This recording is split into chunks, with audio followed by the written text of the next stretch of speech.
আমায় না বলে কিচ্ছু করা হয়ে উঠত না তোমার।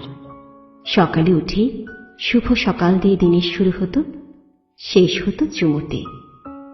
এত বাধ্যগত শান্ত সৌম্য ছিলে তুমি, খুব ভয় হতো কেউ যদি ঠকিয়ে দেয় তোমায়। অন্যদিকে সাধারণ আমি, দু বেনি আর কপালে টিপ ছিল সর্বোচ্চ সাজ। তাই মনে মনে ভাবতাম, এমন কি পুণ্য করেছি যে তোমায় পেয়েছি। সবকিছু হালকা করে নেয়াতে তোমার জুড়ি ছিল না।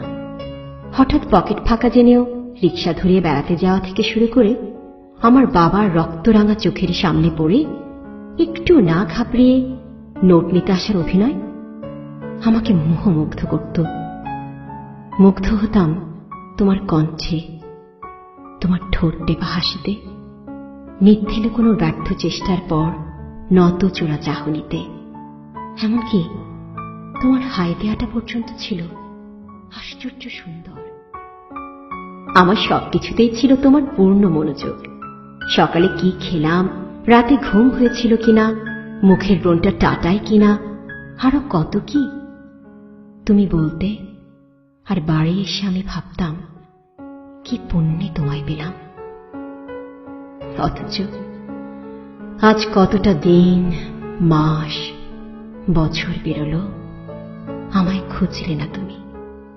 সেই তুমি যে আমায় ছাড়া পুরো একটা সিঙ্গারা খেতে চাইতে না।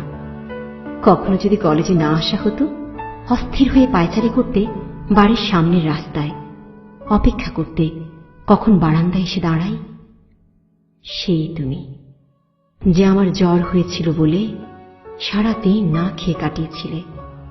আমি খারাপ রেজাল্ট করায় নিজের সার্টিফিকেট ছিঁড়ে কুটি কুটি করেছিলে। আজ সেই তুমি স্যুটটাই পরে নিপাট ভদ্রলোকের মতন ৯টা-৫টা অফিস করো। অবসর সময়ে গোলাপের মতন ফুটে থাকা বউ নিয়ে সিনেমা দেখো, শপিং করো। কোথাও হঠাৎ মুখোমুখি হয়ে গেলে আমাকে চেনা আর হয়ে ওঠে না তোমার। আর আমি অবাক হয়ে ভাবি, হয়তো ও তুমি নও, তোমার মতন আর কেউ, আর কোন পুরুষ, কিংবা নিপুণে সুতোয় প্রেম বুনে যাওয়া আর কোন প্রেমের কারিগর। সে কিছুতেই তুমি নও, তুমি নও।